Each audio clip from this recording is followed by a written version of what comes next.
قال هذا فراق بيني وبينك، سأنبئك بتاويل ما لم تستطع عليه صبرا. أما السفينة فكانت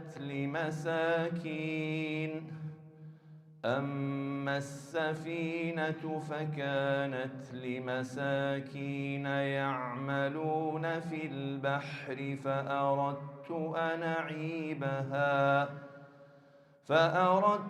أن أعيبها وكان وراءهم ملك يأخذ كل سفينة غصبا.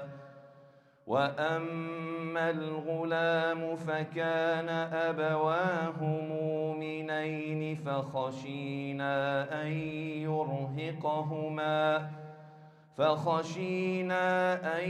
يرهقهما طغيانا وكفرا، فأردنا أن يبدلهما ربهما خيرا منه زكاة وأقرب رحما.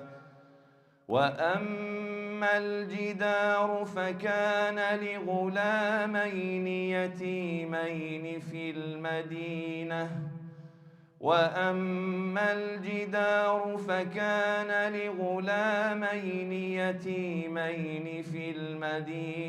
وكان تحته كنز